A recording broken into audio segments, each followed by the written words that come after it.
नमस्कार दोस्तों, मैं मिस्टर टी.आर. नायक आप सभी का नायक आईएएस एकेडमी पर तहे दिल से हार्दिक स्वागत करता हूं, हार्दिक अभिनंदन करता हूं। तो प्यारे साथियों, आज हम फिर से उसी टॉपिक पे बात करने वाले हैं, पंचायती राज व्यवस्था पे, क्योंकि इसके अंदर 2 पार्ट हम लोग बना चुके हैं और 5 से 7 क्लास इसकी हो जाएगी, तब तक जा कर के है जो कि हमारा ये टॉपिक है संपूर्ण हो पाएगा। ठीक है, तो इससे पहले समितियाँ हम लोगों ने अच्छे से पढ़ ली हैं और आज हम क्या करते हैं, 73वां संविधान संशोधन पढ़ते हैं और उसके बाद में 74वां संविधान संशोधन पढ़ेंगे। उसके बाद में जो है हमारा पंचायती राज का टॉपिक संपूर्ण हो जाएगा। ठीक है, तो आज हम शुरू करते हैं 73वां संविधान संशोधन 1992 के अंदर जो लाया गया, किस सरकार के हम कह सकते हैं समय, नरसिम्हा राव सरकार के समय।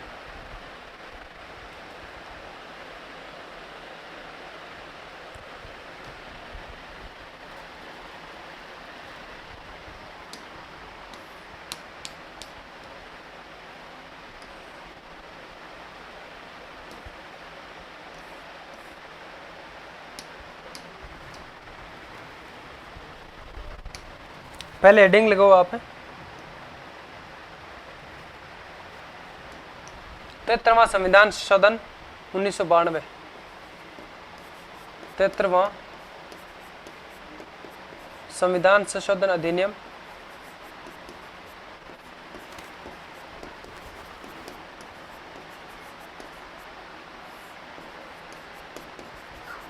अधिनियम 1992।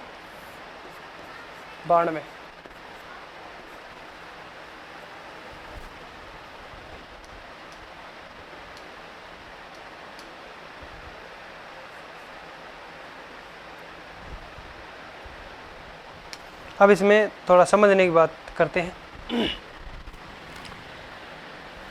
देखो, 73वां जो संविधान संशोधन है, इसमें नरसिम्हा राव सरकार उस टाइम केंद्र में थी और 73वां संविधान संशोधन है जो कि किससे संबंधित था, ये पंचायती राज को संवैधानिक दर्जा दिलाना इसका जो मुख्य रूप से उद्देश्य था और ये 1992 में लाया गया। लेकिन इसको पारित की बात करें या फिर ये लागू कब हुआ था, ये 1993 में लागू हुआ था। फिर इसके अंदर अगर बात करें, चलो एक बार समझने की कोशिश करो, ये अधिनियम कब बनता है। अधिनियम, कोई अधिनियम जो है वो पहले जब तक पारित नहीं हो जाता है, लागू नहीं हो जाता है, तब तक होता है विधेयक रहता है। क्या होता है? विधेयक। और जैसे सारे जो चरण हैं, जैसे कि लोकसभा, राज्यसभा और राष्ट्रपति, इन सभी जगह के अंदर हम बात कर सकते हैं, पारित हो जाता है तो फिर बन जाता है वह अधिनियम। क्या बन जाता है? अधिनियम। तो 1992 का जो विधेयक हम कह सकते हैं किससे संबंध था इसका, पंचायती राज व्यवस्था से। क्या था इसका उद्देश्य? पंचायती राज व्यवस्था को संवैधानिक दर्जा दिलाना। पंचायती राज को संवैधानिक दर्जा दिलाना। एक बार लिखना नहीं है ना, संवैधानिक दर्जा दिलाना।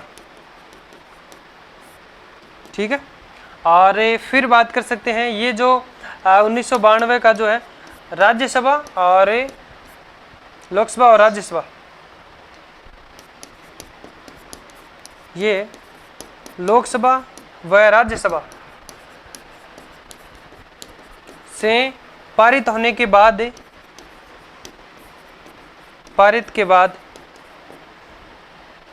किसके पास जाता है?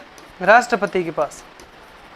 राष्ट्रपति द्वारा इस पे हस्ताक्षर किए गए 20 अप्रैल, कब जाता है ये राष्ट्रपति के पास? 20 अप्रैल 1993 को इस पे किसके हस्ताक्षर हो जाते हैं? राष्ट्रपति की। फिर बात करते हैं 24 अप्रैल 1993 को ये हो जाता है लागू। क्या हो जाता है? और इसी दिन से हम कह सकते हैं 24 अप्रैल को कौन सा दिवस मनाया जाता है? पंचायती राज दिवस मनाया जाता है। पंचायती राज दिवस मनाया जाता है। कब मनाया जाता है? 24 अप्रैल को, क्योंकि इस दिन 73वां संविधान संशोधन जो लागू हुआ था उसका मुख्य उद्देश्य था कि पंचायती राज को संवैधानिक दर्जा दिलाया जाए। समझ गए यहाँ तक? फिर बात आती है कि संविधान संशोधन में क्या कुछ जोड़ा गया भाई संविधान के अंदर। एक तो भाग 9 नया जो जोड़ा गया था और एक अनुसूची 11 को जोड़ा गया जिसमें 29 विषय हैं। कितने विषय हैं? 29 विषय, और अनुच्छेद 243 जोड़ा गया। कौन सा जोड़ा गया? एक तो देखो इसमें भाग 9 जोड़ा गया, अनुसूची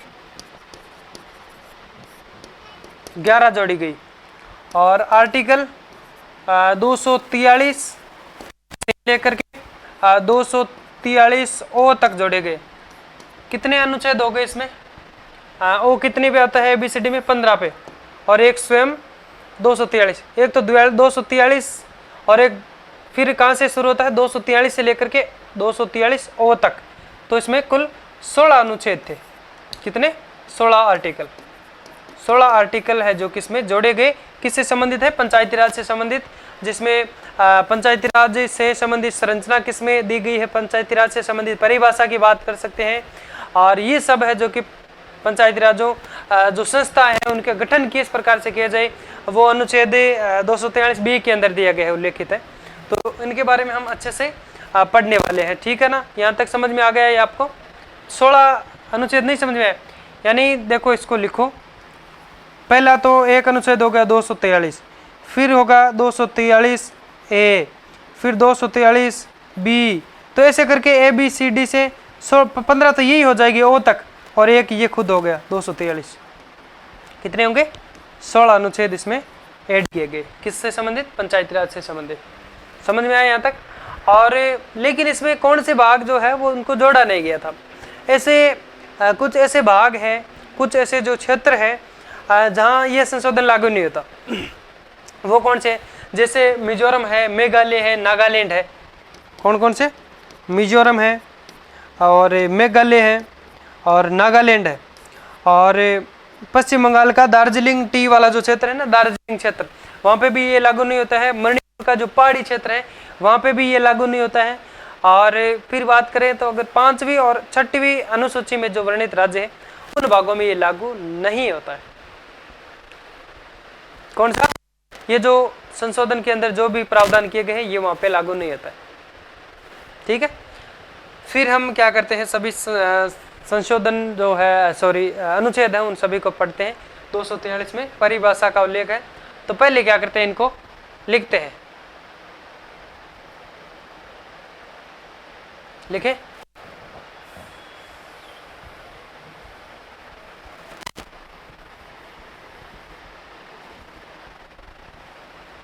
अब नोटबुक संभाल लो।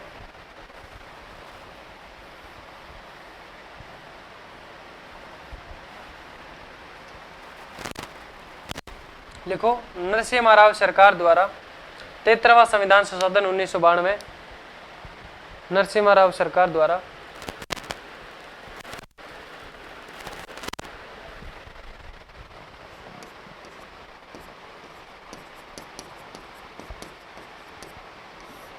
नरसिम्हा राव सरकार द्वारा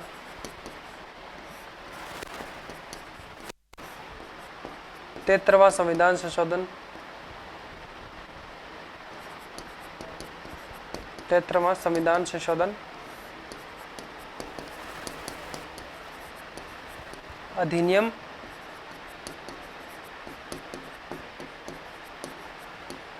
1992 अधिनियम 1992 लाया गया।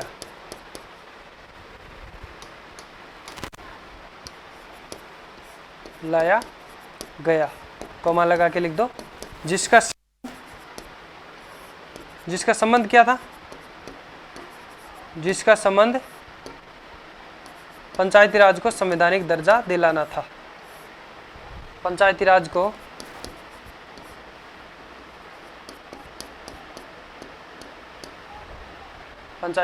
संवैधानिक दर्जा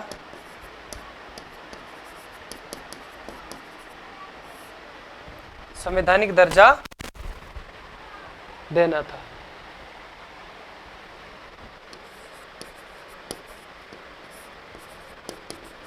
था। और दिया भी क्या?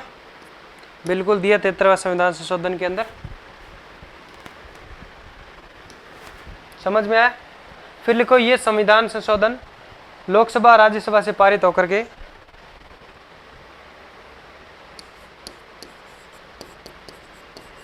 ये संशोधन शॉर्ट में लिख दो, ये संशोधन कौन सा, 73वां। ये संशोधन लोकसभा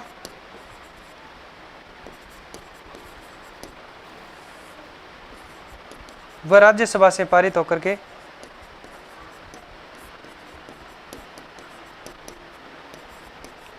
पारित होने के पश्चात राष्ट्रपति, लोकसभा और राज्यसभा से पारित होने के पश्चात राष्ट्रपति द्वारा 20 अप्रैल 1993 को इस पर हस्ताक्षर किया जाता है। इस पर हस्ताक्षर किए गए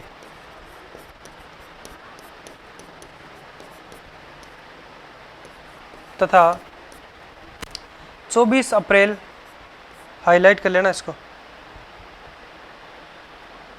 तथा 24 अप्रैल 1993 को यह संशोधन लागू होता है।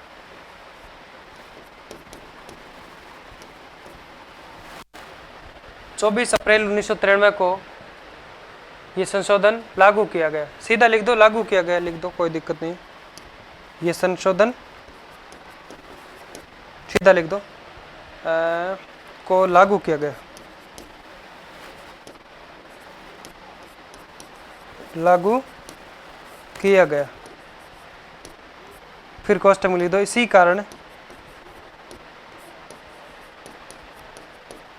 कारण 24 अप्रैल को पंचायती राज दिवस मनाया जाता है।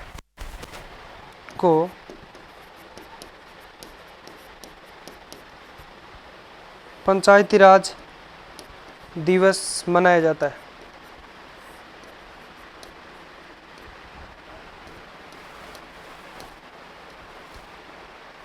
मनाया जाता है।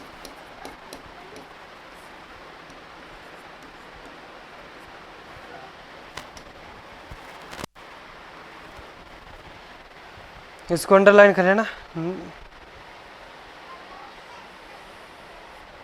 वैसे तो ये बात लिख दी, ये इस पूरी को ही कर देना ना। इसी कारण 24 अप्रैल को पंचायती राज दिवस मनाया जाता है।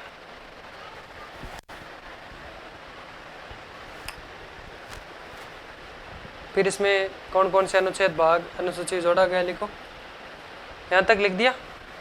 फिर लिखो, इस संशोधन द्वारा संविधान में भाग 9 अनुसूची 11 जिसमें 29 विषय वर्णित है और अनुच्छेद 243 से 243 ओ तक जोड़े गए। देखो, इस संशोधन द्वारा संविधान में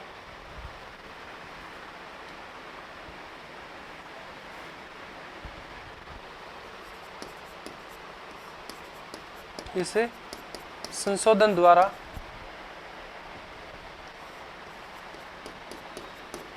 संविधान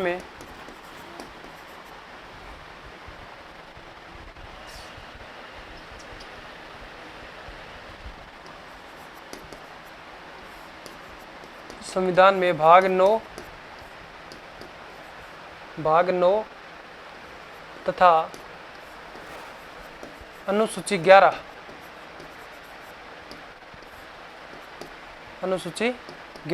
कोष्टक में लिख दो। कितने विषय हैं इसमें उल्लेखित विषय 29 है। इसमें उल्लेखित विषय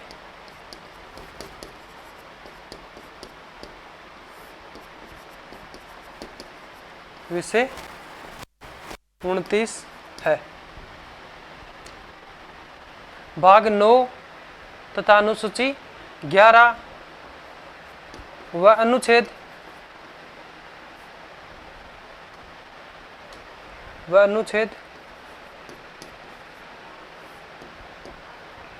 243 से 243 ओ तक जोड़े गए। तक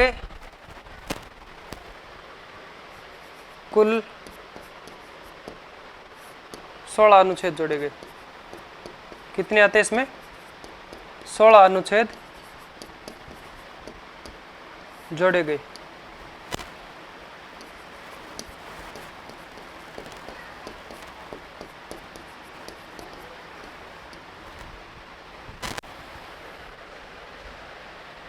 मेन बात क्या याद रखनी है? 73वां संविधान संशोधन 92 के अंदर, 92 का संविधान संशोधन, देखो संशोधन है कब का? 92 का। पारित कब, लागू कब हुआ? 93 में। तो इसमें 9 भाग जोड़ा गया। भाग 9 अनुसूची 11 और अनुच्छेद 243 से 243 ओ तक जोड़े गए। समझ में आया यहाँ तक? फिर इसमें अपवाद के रूप में लिखो या फिर अलग से एक बात लिख दो कि कुछ ऐसे भाग जहाँ पे ये संशोधन लागू नहीं होता। कुछ ऐसे भाग जहाँ पे ये संशोधन लागू नहीं होता।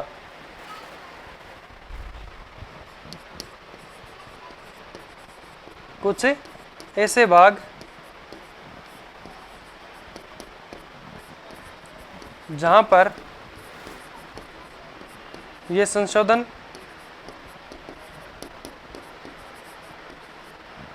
लागू नहीं होता।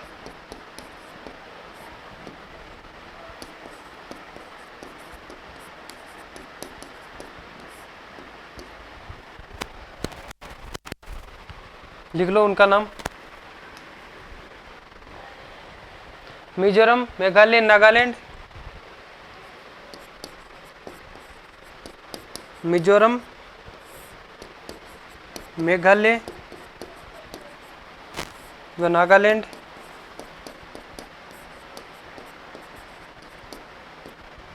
मणिपुर का पहाड़ी क्षेत्र, मणिपुर का पहाड़ी क्षेत्र। और पश्चिम बंगाल का दार्जिलिंग क्षेत्र, पश्चिम बंगाल का दार्जिलिंग क्षेत्र। दार्जिलिंग टी प्रसिद्ध है ना, पश्चिम बंगाल का दार्जिलिंग क्षेत्र, चाय प्रसिद्ध है वहाँ की।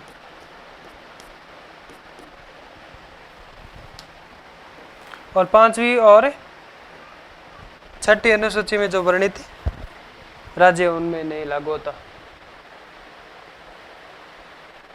लिख लिया? एक लाइन और लिख दो। 5वीं व 6ठी अनुसूची में वर्णित राज्यों के भागों में इसे लागू नहीं किया जाता। 5वीं और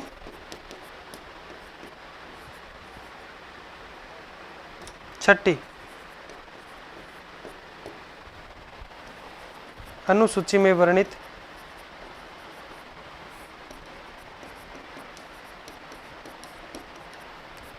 राज्यों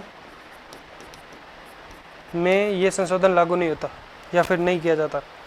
में ये संशोधन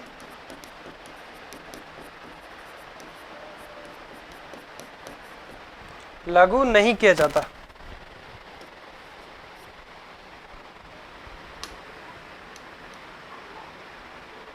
लागू नहीं किया जाता।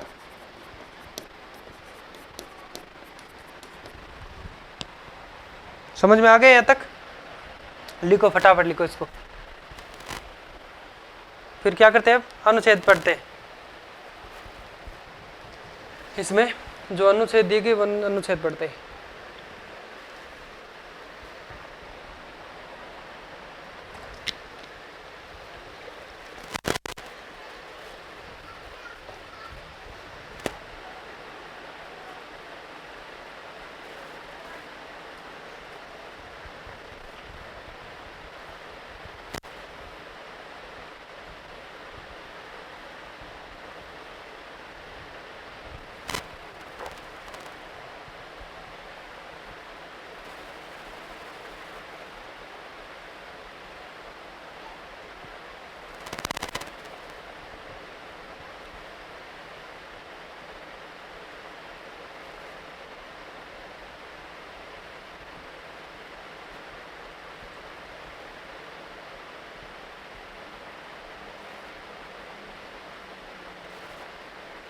लिख लिया?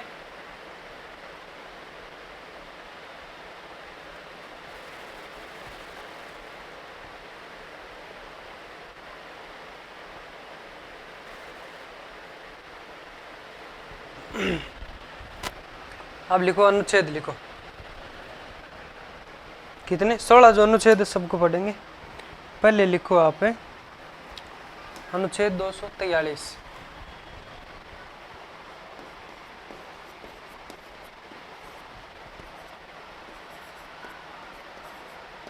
अनुच्छेद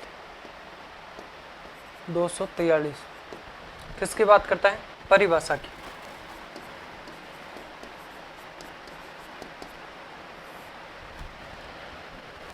किस किस की? जिला की, पंचायत समिति की और पंचायत ग्राम पंचायत की और औद्योगिक नगर की। इनको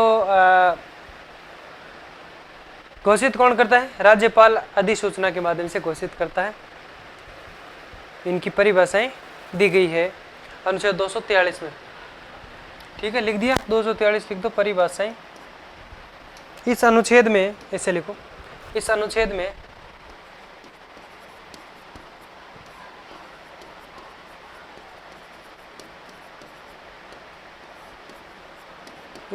में जिला,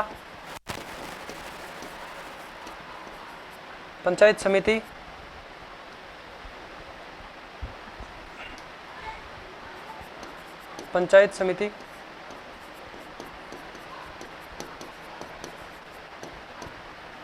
जिला पंचायत समिति, ग्राम पंचायत,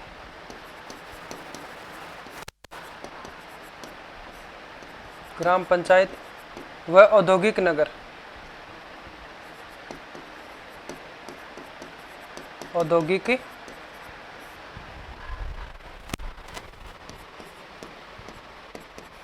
नगर की परिभाषाएं दी गई है।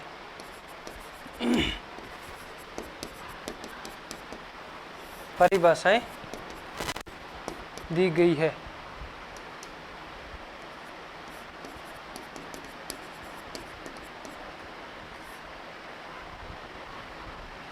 जिनको राज्यपाल अधिसूचना के माध्यम से घोषित करता है। जिनको राज्यपाल अधिसूचना के माध्यम से घोषित करता है। अधिसूचना के माध्यम से घोषित करता है, घोषित करता है। ठीक है, यानी चाहे को राज्य जो ग्राम पंचायत है, चाहे पंचायत समिति है या फिर जिला है, इसको घोषित कैसे करेगा? अधिसूचना किसकी रहेगी उसमें? राज्यपाल की। समझ में आ गए?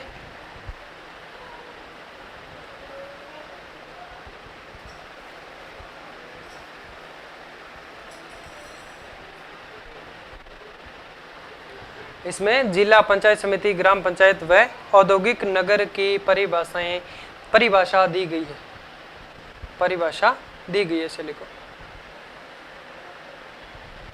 जिसको राज्यपाल अधिसूचना के माध्यम से घोषित किए जाते हैं। ठीक है, फिर 243 ए लिखो। 243 ए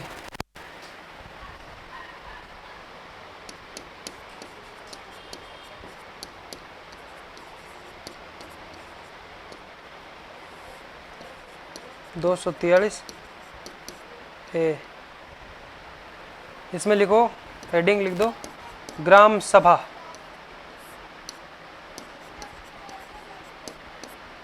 ग्राम सभा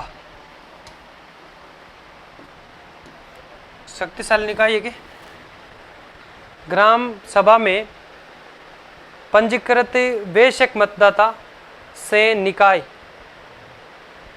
जो बना हुआ है वह ग्राम सभा, यानी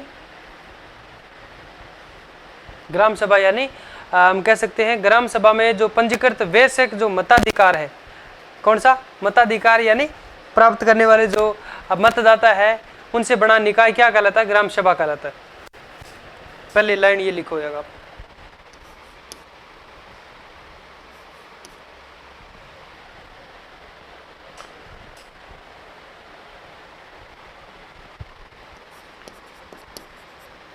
ग्राम सभा में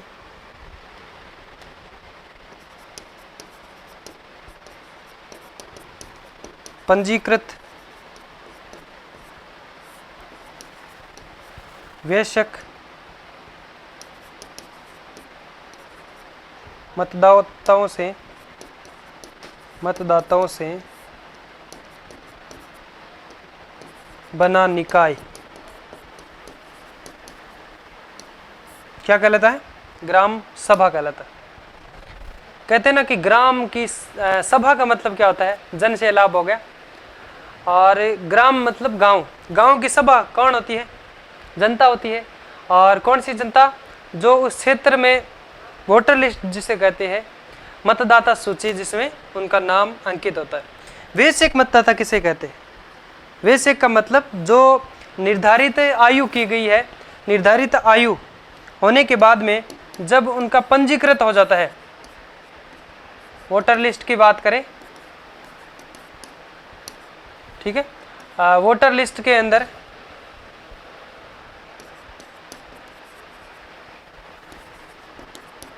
या फिर लिख सकते हैं मतदाता सूची।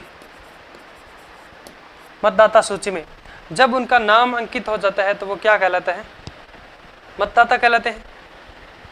वयस्क का मतलब हो गया कि जब जो निर्धारित उम्र की जाती है और उस आयु को पूर्ण कर लेते हैं, तो वो पूर्ण करके और जब मतदाता सूची में उनका नाम अंकित हो जाता है, वह वयस्क मताधिकार मतदाता कहलाता है। ठीक है। और इसके बाद में लिखो कि पंचायती राज व्यवस्था में ग्राम सभा सबसे महत्वपूर्ण निकाय है, जिसे राज्य क्या करता है? विधानमंडल विधि द्वारा शक्तियां प्रदान करता है। राज्य विधानमंडल विधि द्वारा शक्तियां प्रदान करता है।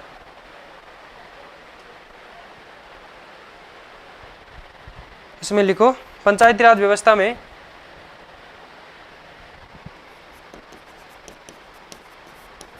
पंचायती राज व्यवस्था में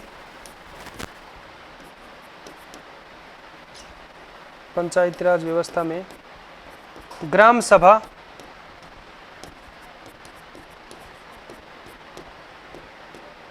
शक्तिशाली, ग्राम सभा सबसे महत्वपूर्ण निकाय, ग्राम सभा सबसे महत्वपूर्ण निकाय है, जिसे राज्य विधानमंडल द्वारा विधि बना करके शक्तियां प्रदान करता है, जिसे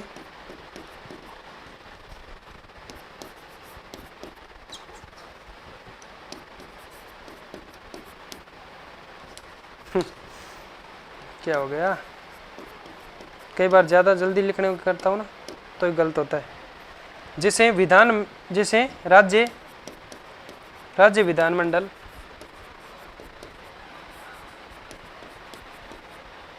विधि बनाकर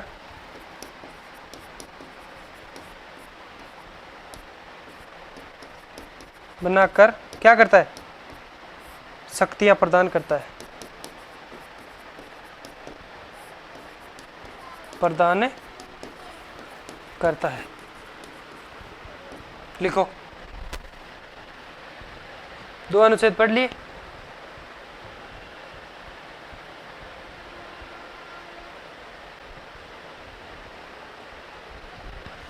तीसरा पढ़ते हैं।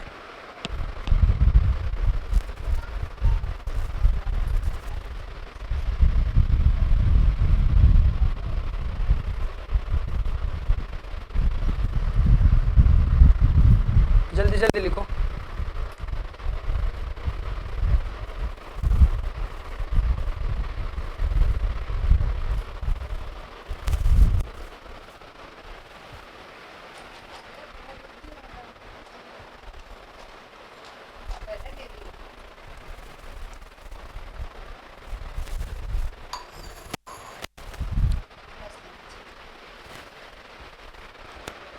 लिख लिया। फिर नेक्स्ट हेडिंग लगाओ अनुच्छेद 243 बी, अनुच्छेद 243 बी।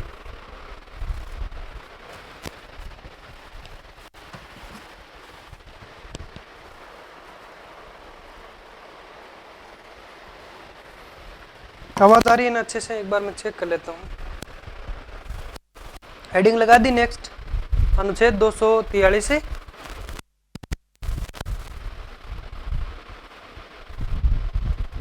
Hello hello okay.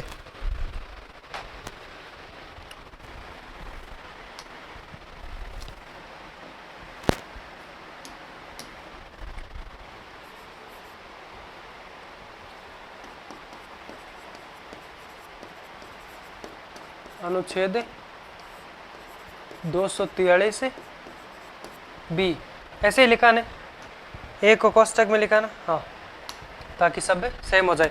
इसमें आप हेडिंग ये लगा दो, पंचायती राज संस्थाओं का गठन, पंचायती राज संस्थाओं का गठन,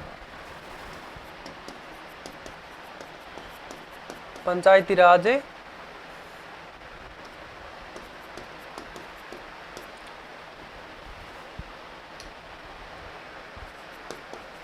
संस्थाओं का गठन।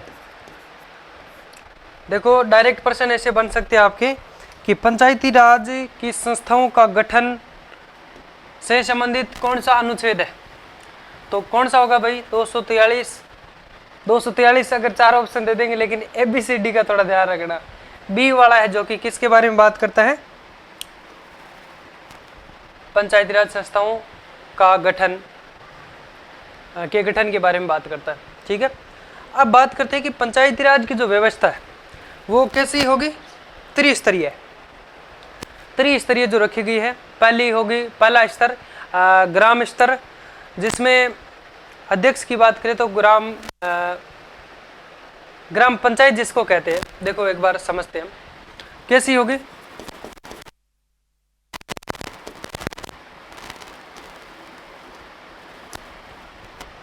त्रिस्तरीय।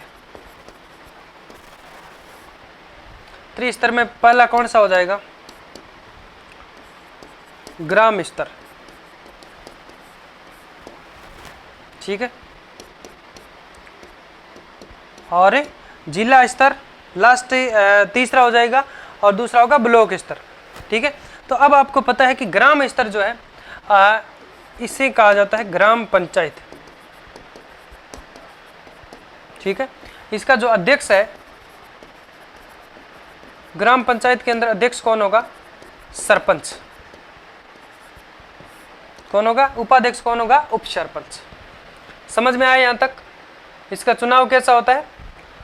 प्रत्यक्ष, प्रत्यक्ष चुनाव होता है। बाकी हम आगे पढ़ेंगे डीपली सबको। एक होता है ब्लॉक स्तर, इसमें होता है पंचायत समिति। क्या होता है? पंचायत समिति। इसमें अध्यक्ष कौन होगा? अध्यक्ष होगा प्रधान। कौन होगा? प्रधान। क्या प्रधान का चुनाव जो है प्रत्यक्ष या अप्रत्यक्ष? प्रधान का चुनाव दोस्तों अप्रत्यक्ष होता है।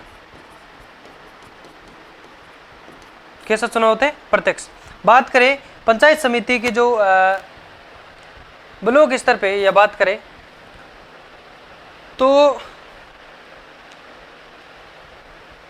जो सदस्य है, ब्लॉक स्तर पर बात करें तो जो सदस्य है उनका जो चुनाव है वो किस प्रकार का होगा?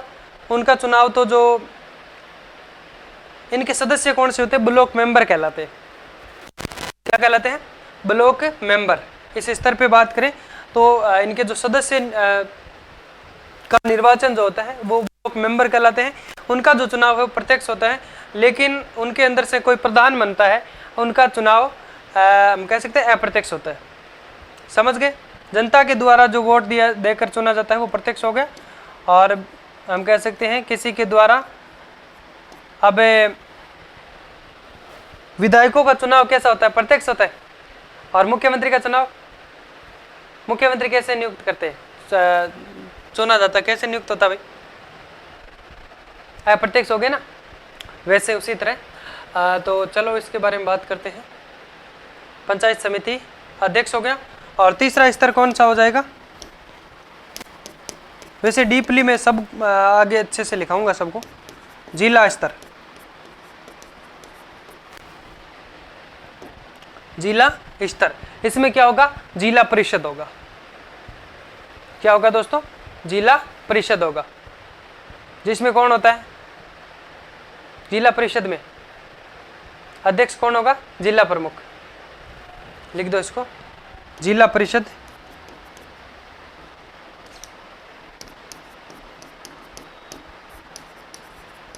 जिला परिषद की सरकार के अंदर अध्यक्ष होगा जिला प्रमुख, और उपाध्यक्ष उप जिला प्रमुख। समझ में आ गया? अब लिख लो इसको, 243B को लिखो। पंचायती राज की व्यवस्था त्रिस्तरीय होगी, जो ग्राम स्तर, ब्लॉक स्तर और जिला स्तर पर गठित की जाएगी। और जिन राज्यों की जनसंख्या 20 लाख से कम है तो क्या होगी भाई? 2 स्तरीय सरकार का गठन किया जाएगा, जिसमें कौन सी नहीं होगी? मध्य स्तर वाली नहीं होगी। आया समझ में? लिखो, पंचायती राज की व्यवस्था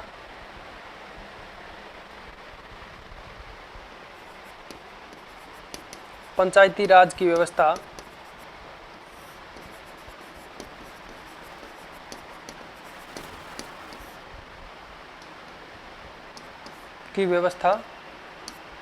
त्रिस्तरीय होगी।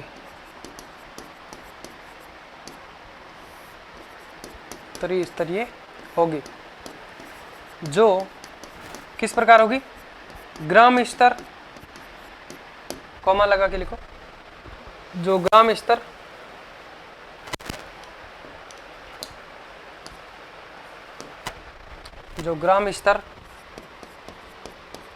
ब्लॉक स्तर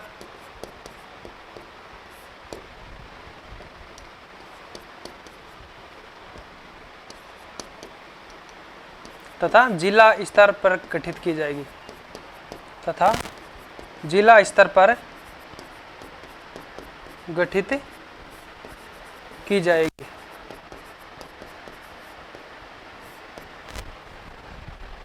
ठीक है। जिन राज्यों में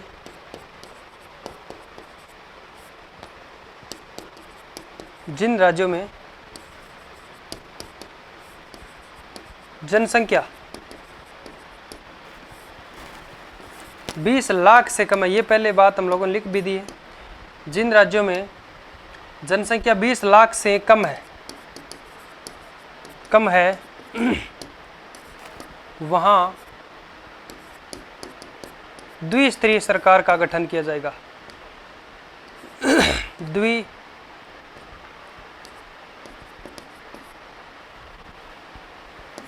द्विस्तरीय सरकार का गठन किया जाएगा, द्विस्तरीय व्यवस्था होगी। ऐसे लिख दो, सीधा लिख दो, द्विस्तरीय व्यवस्था होगी। कोष्टक में लिख दो, मध्य स्तर वाली नहीं होगी, मध्य स्तर नहीं होगा। कौन कौन सी होगी? एक तो ग्राम स्तर की होगी, एक सीधी जिला स्तर की होगी। इसमें मध्य स्तर वाली, ब्लॉक वाली नहीं रहेगी। अब आपको लिखवा दूं एक बार, तीनों का स्तर लिखवा दूं ये, कि ग्राम स्तर की जो सरकार है वो क्या कहलाती है? लिखवाऊं कि नहीं? लिख दो चलो, ग्राम स्तर, ब्लॉक स्तर और जिला स्तर।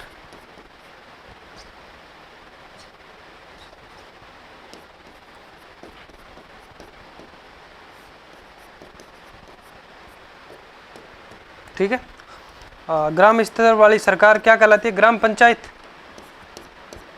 ग्राम स्तर पर क्या होता है? ग्राम पंचायत। किस पे बनती है सरकार? ग्राम पंचायत में। ब्लॉक स्तर में क्या होगा? पंचायत समिति, पंचायत समिति।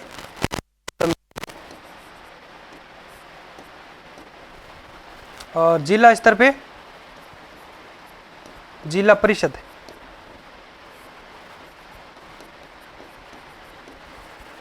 कई बार हम ऐसे बोलते हैं कि जिला परिषद के चुनाव आ गए है ना, या फिर कई बार ऐसे डायरेक्ट भी बोलते हैं ना कि जिला प्रमुख वाले चुनाव, जिला प्रमुख के चुनाव है आगे, जिला प्रमुख है ना। तो ग्राम पंचायत वाले चुनाव भी कह सकते हैं, सरपंच के चुनाव भी कह सकते हैं ना, और ऐसे भी कह सकते हैं कि ब्लॉक मेंबर वाले चुनाव आगे, या पंचायत समिति के चुनाव है आगे, और प्रधान के चुनाव है ना। तो पहले सदस्य चुने जाते हैं ब्लॉक के अंदर, जिसे ब्लॉक मेंबर कहते हैं, जिनसे अप्रत्यक्ष रूप से प्रधान बनाया जाता है। ग्राम पंचायत इसमें अध्यक्ष होता है सरपंच, और इसमें कौन होगा? प्रधान, और इसमें होगा जिला प्रमुख।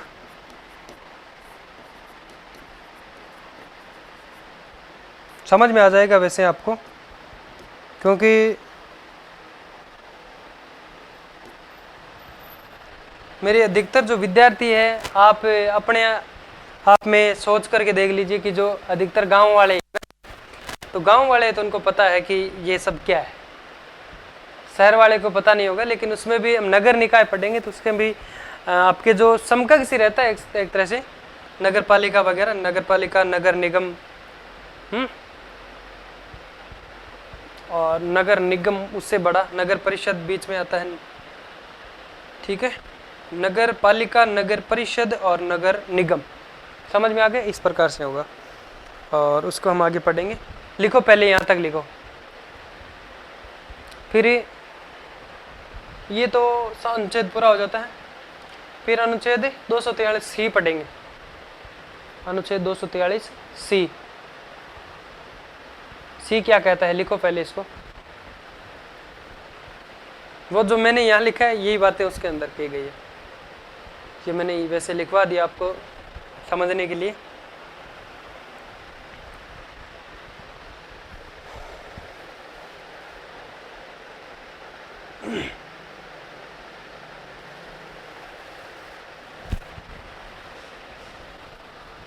लिख रहे हो ना?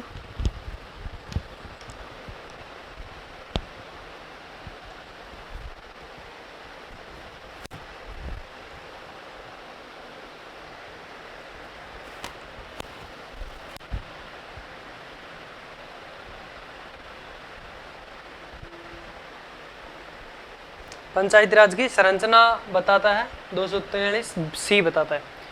संरचना का मतलब ये होता है कि पंचायती राज का के अंदर चुनाव किस प्रकार से होता है, और उसमें चुना कौन जाता है, और जो चुना प्रतिनिधि जो चुना जाता है उसे किस प्रकार से, किस नाम से जाना जाता है, ये बात हम लोग कहेंगे, ठीक है। तो नेक्स्ट हेडिंग लगाओ आप, अनुच्छेद 243 सी, पंचायती राज की अनुच्छेद 243 सी।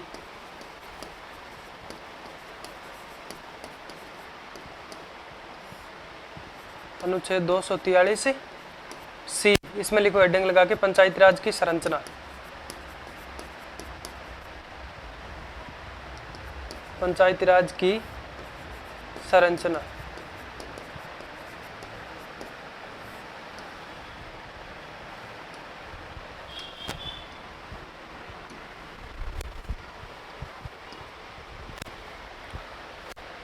ठीक है, तो इसमें मतलब पंचायती राज के अंदर किस प्रकार से जो व्यक्ति को जो चुना जाता है, निर्वाचित जो किया जाता है निर्वाचन के माध्यम से, उस व्यक्ति का जो पद नाम है वो क्या रखा जाता है या नहीं। ग्राम स्तर पे जो ग्राम पंचायत होती है उसके अंदर अध्यक्ष का जो पद है वो किसके नाम से जाना जाता है, और जो उपाध्यक्ष है उसको किस नाम से जाना जाता है। इस प्रकार से जो संरचना की बात करते हैं, यानी राज्य विधानमंडल विधि द्वारा पंचायती राज की संरचना गठित करता है, ठीक है। यानी राज्य विधानमंडल विधि द्वारा पंचायती राज की संरचना गठित कर सकता है। फिर बात कर सकते हैं कि ग्राम पंचायत पर जो सदस्य होता है, ग्राम पंचायत का सदस्य क्या कहलाता है? वार्ड पंच कहलाता है। देखो, ग्राम पंचायत का सदस्य, ग्राम पंचायत सदस्य क्या कहलाता है? वार्ड पंच, वार्ड पंच। ये किस आधार पर होते हैं? यानी जैसे कोई एक गांव की ग्राम पंचायत है या फिर कोई दो गांव की है, तो उनके अंदर क्या है, अगर दो गांव की है तो दोनों में मिला करके कुछ वार्ड तय किए जाते हैं, है ना।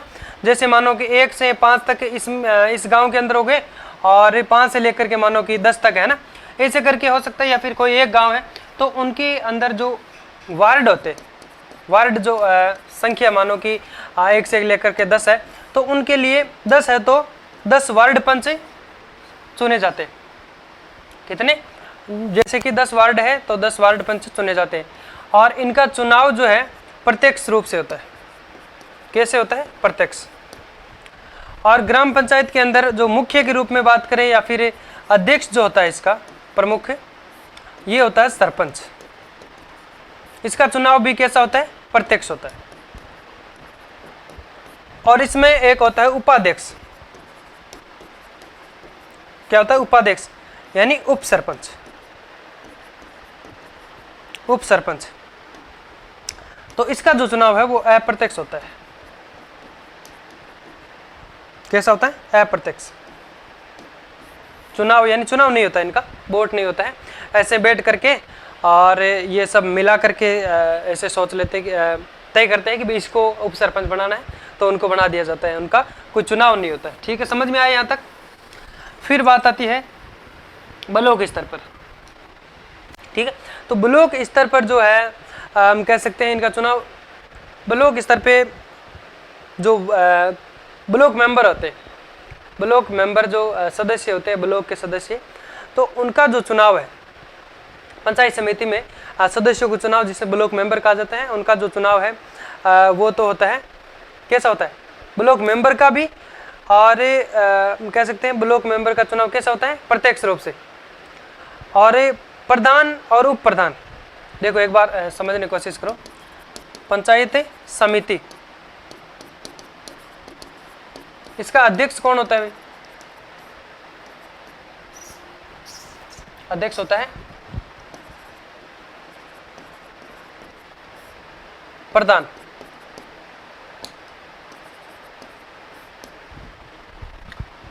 प्रधान, और ये तो अध्यक्ष हो गए, वो एक होता है उपाध्यक्ष। उपाध्यक्ष होता है उप प्रधान। इन दोनों का जो चुनाव है वो अप्रत्यक्ष होता है।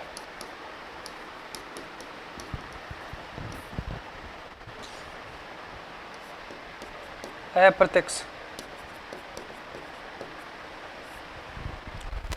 हालांकि पंचायत समिति के अंदर जो सदस्य इनके होते हैं, जिन्हें क्या कहा जाता है? Block member. मेंबर का मतलब सदस्य। ब्लॉक के जो सदस्यों का चुनाव होता है ये प्रत्यक्ष होता है। कैसा होता है? प्रत्यक्ष। समझ में आ गया यहां तक? आया कि नहीं आया?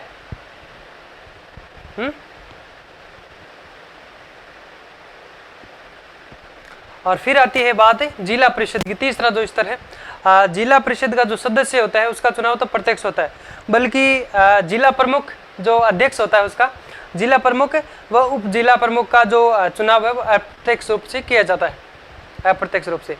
फिर एक बात आती है इसमें कि विधानमंडल जो है विधि के द्वारा संसद, और या फिर बात कर सकते हैं कि विधानमंडल सदस्यों को पंचायत समिति जिला परिषद मंडल में प्रतिनिधित्व के रूप में है, जो कि वह नियुक्त कर सकती है, प्रतिनिधित्व के रूप में दे सकता है। चलो इसको लिखेंगे पहले, इसको फिर समझेंगे। पहले लिखो इसको यहाँ तक।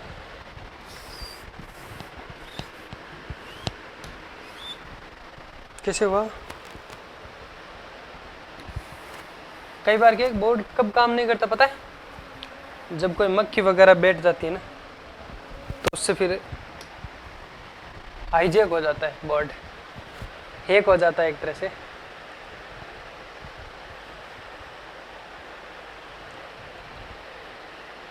लिखो इसमें।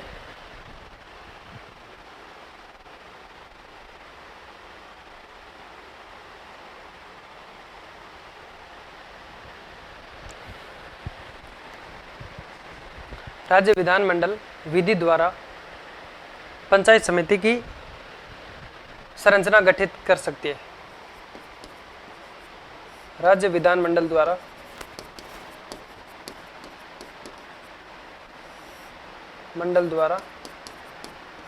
पंचायती राज की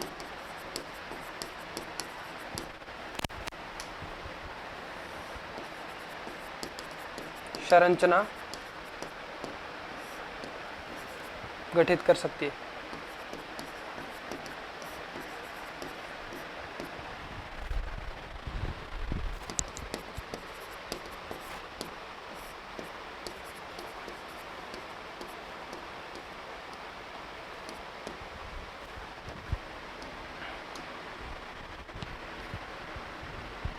राज्य विधानमंडल द्वारा पंचायती राज की संरचना गठित कर सकती है। ठीक है, अब लिखो ग्राम पंचायत पर सदस्य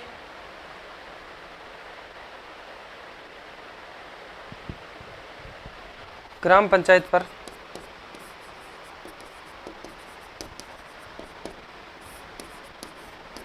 पर सदस्य क्या कहलाते हैं? कॉस्ट में लिख दो वार्ड पंच तथा इसका अध्यक्ष किसका? ग्राम पंचायत का। इसका अध्यक्ष कॉस्ट में लिख दो सरपंच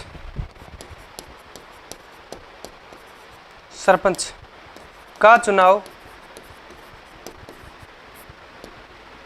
प्रत्यक्ष रूप से किया जाता है। चलो अलग अलग लिख देते हैं इनको, है ना, तीनों को किया जाता है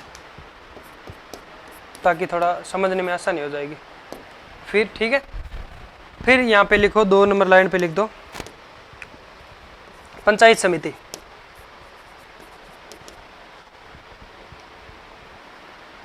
अच्छा, इसका उपाध्यक्ष और लिखो भाई, इसका और लिख दो। उपाध्यक्ष से किया जाता है, बल्कि उपाध्यक्ष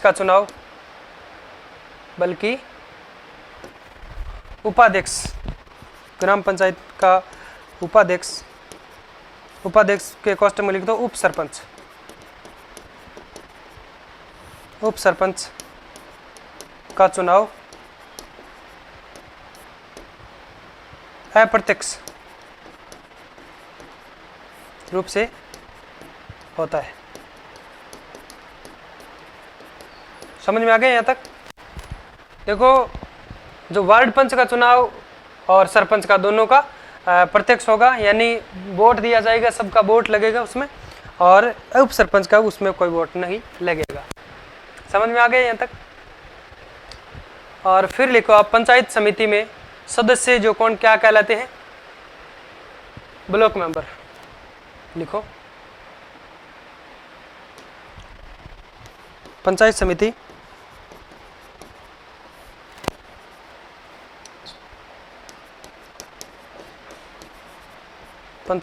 में सदस्य क्या कहलाते हैं? ब्लॉक मेंबर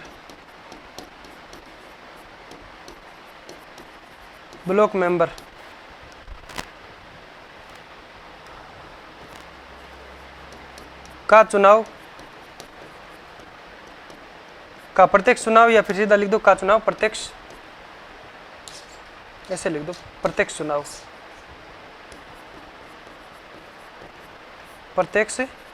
चुनाव तथा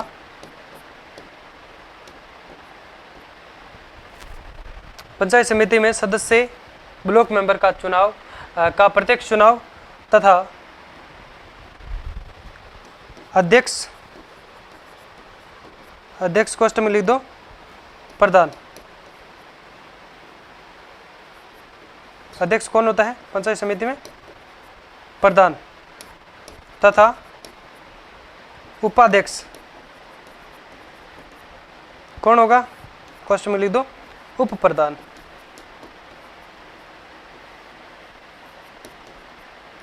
का चुनाव अप्रत्यक्ष।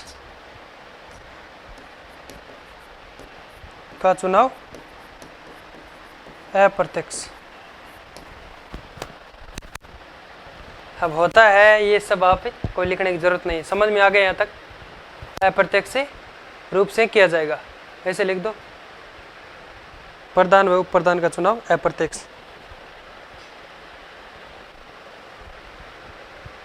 ठीक है, अब लिखो जिला परिषद के, यहाँ तक लिखो पहले, फिर नेक्स्ट पेज में लिखते हैं।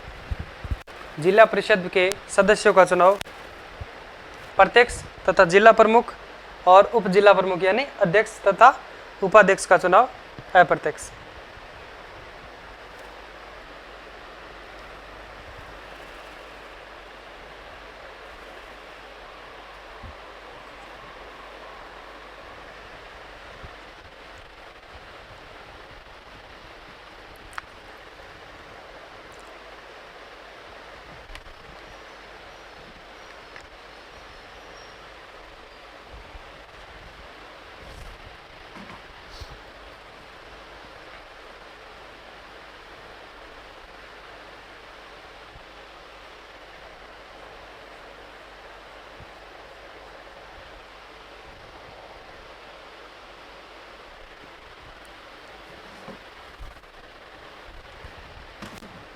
लिख लिया? चलो लिखो अब। जिला परिषद में, जिला परिषद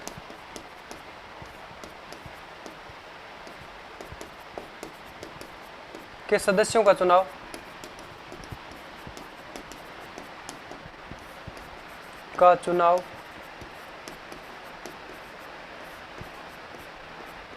प्रत्यक्ष तथा जिला प्रमुख क्या होगा? अध्यक्ष। अब बार बार ये चीज़ लिखने की जरूरत है नहीं ना, मैं तो लिखवा दूंगा। जिला प्रमुख तथा उप जिला प्रमुख, उपाध्यक्ष तथा उप जिला प्रमुख।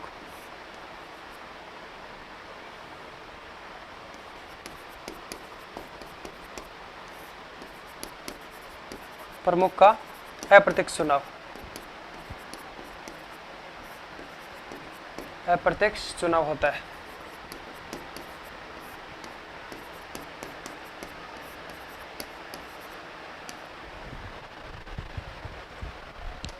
फिर लिखो विधानमंडल विधि बनाकर, विधानमंडल विधि द्वारा संसद या विधानमंडल, संसद के या फिर विधानमंडल के सदस्यों को पंचायत समिति या जिला परिषद मंडल में प्रतिनिधित्व दे सकता है। देखो ऐसे में विधानमंडल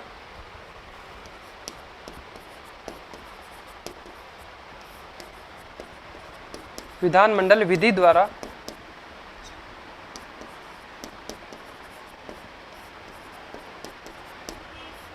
विधानमंडल विधि द्वारा संसद व विधानमंडल, संसद व विधानमंडल को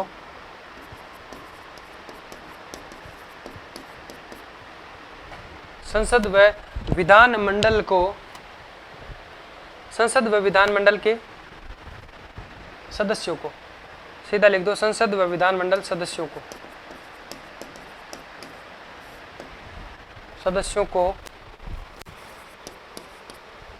फिर लिखो पंचायत समिति या जिला परिषद मंडल में प्रतिनिधित्व दे सकता है।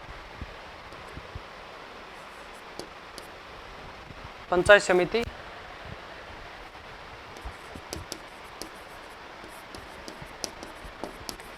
समिति व जिला परिषद मंडल में, जिला परिषद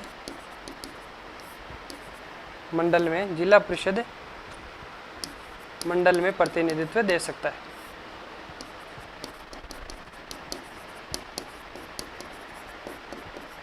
प्रतिनिधित्व दे सकता है।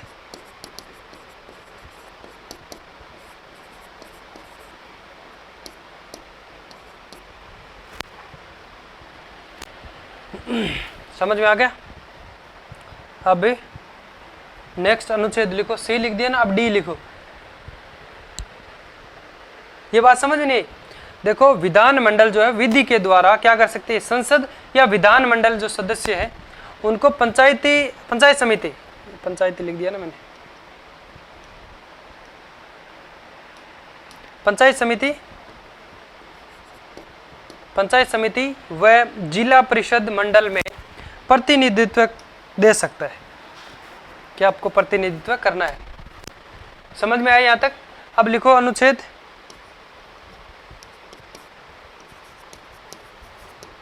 अनुच्छेद 243 डी।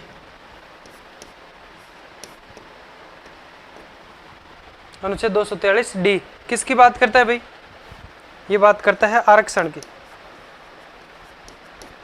आरक्षण भी प्राप्त किया गया है। किस में किया गया है? अनुच्छेद 243 डी के अंदर। अब आरक्षण में क्या बात की गई है बेस्ट? देखो कि पंचायती राज संस्थाओं में अनुसूचित जाति और अनुसूचित जनजाति जो है उनको जनसंख्या के अनुपात के अनुसार है जो कि आरक्षण दिया जाएगा। ये बात कौन कहता है? अनुच्छेद 243 डी कहता है। और महिलाओं के लिए 1/3% जो आरक्षण दिया गया, एक तिहाई आरक्षण दिया गया है, जिसको बढ़ा करके हम कह सकते हैं कई राज्यों में तो 50% कर दिया गया, 50%। और सुप्रीम कोर्ट ने क्या किया कि जो 50% वाले हैं इस पे रोक लगा दी थी। फिर बात आती है कि राज्य विधानमंडल विधि के द्वारा अन्य जो पिछड़ा वर्ग है उसको आरक्षण दे सकती है। कौन देगी? विधानमंडल विधि बना करके है, जो कि राज्य विधानमंडल ये सा कार्य कर सकती है। और फिर इसमें एक बात आती है जो आपको नोट लगा के लिख लेना। वैसे अरुणाचल प्रदेश एकमात्र ऐसा राज्य है जहाँ पे SC/ST को आरक्षण नहीं दिया गया, बल्कि हम कह सकते हैं वहाँ पे आंध्र प्रदेश में अल्पसंख्यक जो मुस्लिम वर्ग है उसको आरक्षण दिया गया है। लिखो, इसमें लिखो, पंचायती राज संस्थाओं में अनुसूचित जाति व जनजाति को जनसंख्या के अनुपात के अनुसार आरक्षण दिया जाएगा। पंचायती राज संस्थाओं में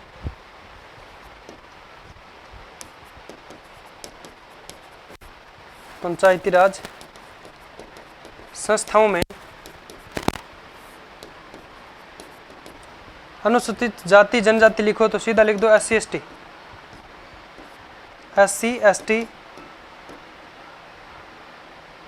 जाति जनजाति को जनसंख्या के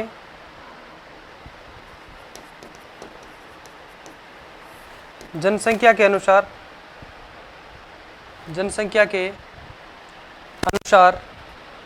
आरक्षण दिया जाएगा।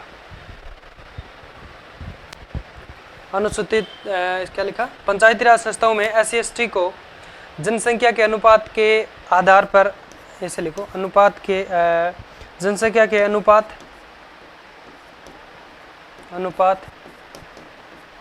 के अनुसार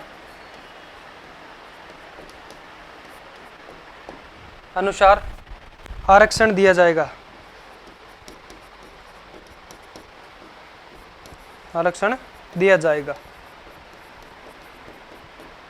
समझ में आया? पंचायती राज संस्थाओं में SC/ST यानी अनुसूचित जाति अनुसूचित जनजाति को जनसंख्या के अनुपात के अनुसार है जो कि उनको आरक्षण दिया जाएगा। ऐसा नहीं कि जहाँ पे कम जनसंख्या उनको भी बराबर और ज़्यादा है उनको भी बराबर, तो ज़्यादा है तो उनको ज़्यादा दिया जाएगा और कम है वहाँ पे कम दिया जाएगा। ठीक है ना? उस हिसाब से जो भी मतलब मेंटेन किया जाता है, या फिर ज़्यादा है वहाँ पे कम दिया जाएगा, है ना? क्या होगा?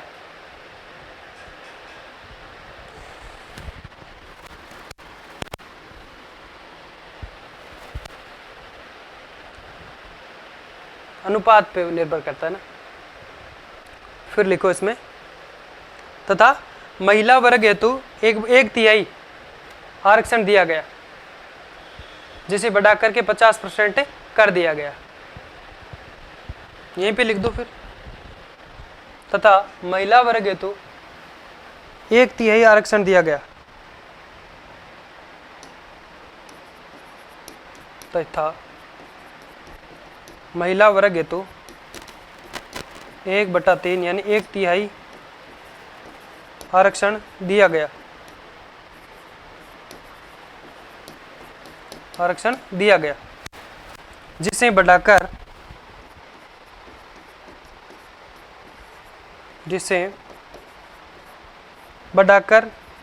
50% कर दिया गया, कर दिया,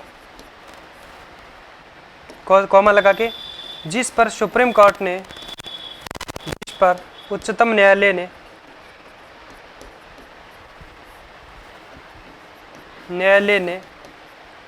रोक लगा दी, जिस पर उच्चतम न्यायालय ने रोक लगा दी।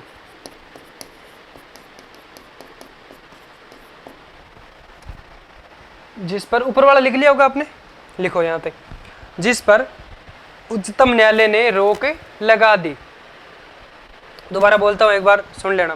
पंचायती राज संस्थाओं में अनुसूचित जाति, अनुसूचित जनजाति को जनसंख्या के अनुपात के अनुसार आरक्षण दिया जाएगा तथा महिला वर्ग को 1/3 यानी 1/3 आरक्षण दिया गया, जिसे बढ़ाकर 50% कर दिया गया, जिस पर उच्चतम न्यायालय कहें, सर्वोच्च न्यायालय कहें या फिर सुप्रीम कोर्ट कहे के द्वारा या फिर ने रोक लगा दी। फिर बात करें, आगे लिखें, चलो लिखो, इसको लिखो, एक बात और लिख देना इसमें कि राज्य विधानमंडल विधि द्वारा, राज्य विधानमंडल विधि द्वारा अन्य पिछड़ा वर्ग ओबीसी को आरक्षण दे सकती है। लिखे, राज्य विधानमंडल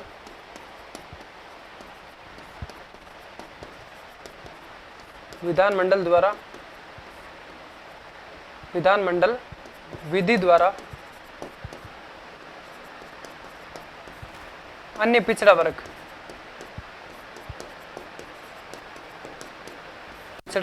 को आरक्षण दे सकती है, दे सकती है। समझ में आया?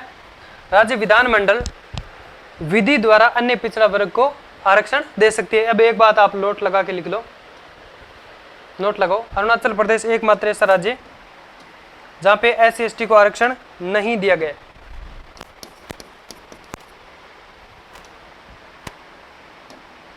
लिखो, अरुणाचल प्रदेश एकमात्र ऐसा राज्य जहां पे SC/ST या फिर अनुसूचित जाति जनजाति को आरक्षण नहीं दिया गया है तथा आंध्र प्रदेश में अल्पसंख्यक मुस्लिम वर्ग को आरक्षण दिया गया।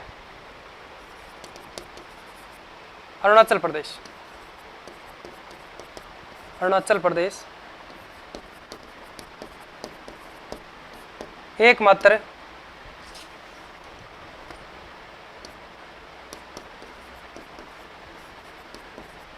अरुणाचल प्रदेश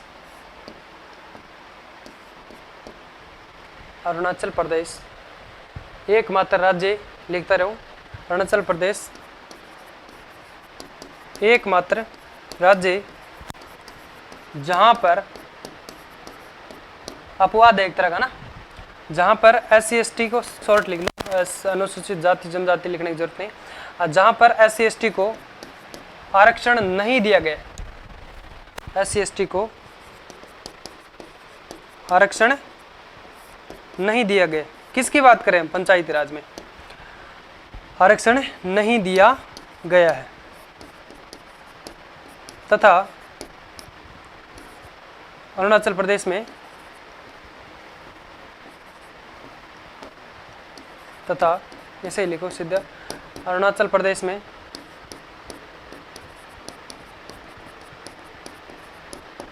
तथा अरुणाचल प्रदेश में अल्पसंख्यक मुस्लिम वर्ग को, सॉरी आंध्र प्रदेश में ना, तथा आंध्र प्रदेश में अल्पसंख्यक मुस्लिम वर्ग को आरक्षण दिया गया।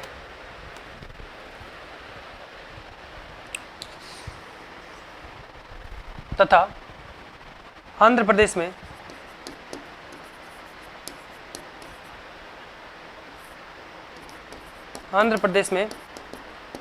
अल्पसंख्यक कौन है वहां पे? मुस्लिम वर्ग, अल्पसंख्यक मुस्लिम वर्ग मुस्लिम वर्ग को आरक्षण दिया गया है।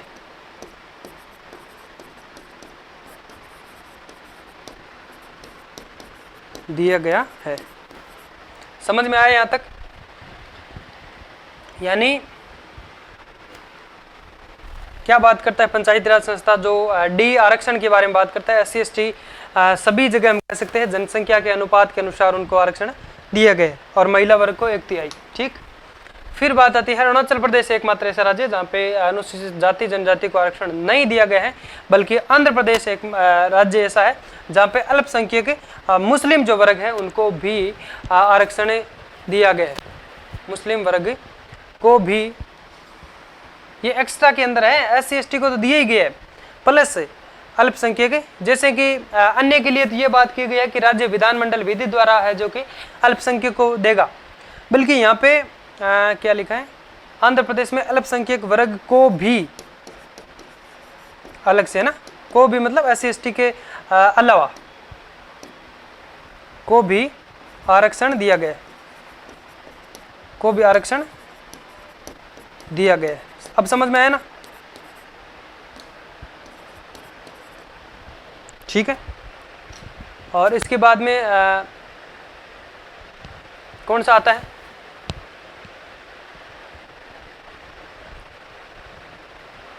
ये लिख लिया आपने। फिर इसके बाद में कार्यकाल व अवधि की बात आती है पंचायती राज की, जो कि डी के बाद में क्या आता है ABCD में? ई आता है क्या? 243 ई की बात करेंगे, जिसमें उल्लेख किया गया है कार्यकाल, पंचायती राज के कार्यकाल व अवधि के बारे में, जो कि इनकी निर्धारित अवधि है कार्यकाल की 5 वर्ष की रखी गई है। और अगर निर्धारित अवधि से पहले कोई स्थान अगर रिक्त हो जाता है, कहने का मतलब सरपंच का पद हो या प्रधान का पद अगर खाली हो जाता है किसी कारणवश, ठीक है, तो क्या होता है कि 6 माह के अंदर चुनाव करवाया जाता है, जिसे उपचुनाव कहते हैं। उपचुनाव का मतलब मध्यावधि, मध्यावधि यानी कार्यकाल पूर्ण होने से पहले अगर बीच में चुनाव करवाया जाता है, जिसे कहा जाता है उपचुनाव। तो 6 माह के अंदर अंदर उपचुनाव करवाया जाता है। और ऐसी संस्था यानी ऐसी संस्था का मतलब हो गया कि जैसे जो प्रधान बनेगा, यानी सरपंच का किसी कारण से पद रिक्त हो गया और नया सरपंच जब बनाया जाता है, बनाया मतलब निर्वाचित चुनाव उसका करवाया जाता है उपचुनाव के माध्यम से, और उसमें जो नया सरपंच जो बनता है वो जितना समय बचा था 5 साल में, जितना काल उसने किया और जो बचा उतने काल तक कार्य वो सरपंच करेगा जो नया बना था, समझे। और उसके बाद में जैसे नेक्स्ट टाइम 5 वर्ष जैसे ही होंगे तो अगला चुनाव होगा। 5 वर्ष से का मतलब जो पहला आधा कार्यकाल पहले सरपंच ने किया, आधा दूसरे ने किया, दोनों को मिला करके 5 हो जाना चाहिए। अब समझ में आया।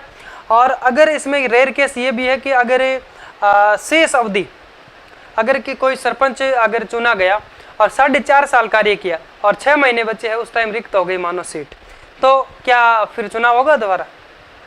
फिर चुनाव नहीं होगा। ये शर्त इसी में रखी गई है कि यदि शेष अवधि 6 माह रही है, शेष अवधि 6 माह है, तो उपचुनाव नहीं करवाए जाएंगे। क्यों नहीं करवाए जाएंगे भाई? क्योंकि आपको पता है कि 6 माह बाद में फिर चुनाव तो होना है, क्योंकि ये 5 साल खत्म हो रहे हैं, तो ये दोबारा फिर उपचुनाव का भी खर्चा उतना ही पड़ेगा और फिर चुनाव होगा आगे उसका भी खर्चा।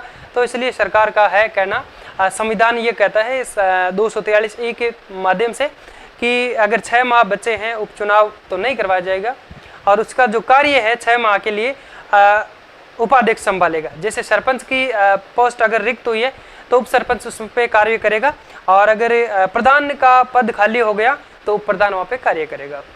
अगर जिला प्रमुख का पद अगर रिक्त हुआ है तो उप जिला प्रमुख वहाँ पे कार्य करेगा। समझ में आया यहाँ तक? और एक बात अलग से है, इसमें नोट लगा के लिख लेना कि अगर राजस्थान में किसी ग्राम पंचायत में सरपंच का पद, ग्राम पंचायत में अगर सरपंच का पद रिक्त हो जाए और शेष अवधि 1 वर्ष बचे हैं तो भी उपचुनाव नहीं होगा। ये अलग से सरपंच के लिए उस पर काम करेगा उप सरपंच, ठीक है। बाकी के लिए 6 महीने हैं। और इसमें ये भी है सरपंच वाले के लिए, आप अलग से याद रखना कि अगर 1 वर्ष भी बचा ना, 4 वर्ष कार्य किए और 1 वर्ष बचा तो उसमें उपचुनाव नहीं होगा। कार्यभार उपाध्यक्ष यानी उप सरपंच उस पर कार्य करेगा। फिर अयोग्यता के बारे में बात करेंगे, 243 ऐप की बात करता है, ठीक है। तो इसी के साथ में आज के सेशन को यहीं पे पूर्ण करते हैं। फिर मिलते हैं साथियों एक नई जोश और जुनून के साथ। तब तक के लिए एक छोटा सा ब्रेक लेते हैं। Bye bye. जय हिंद।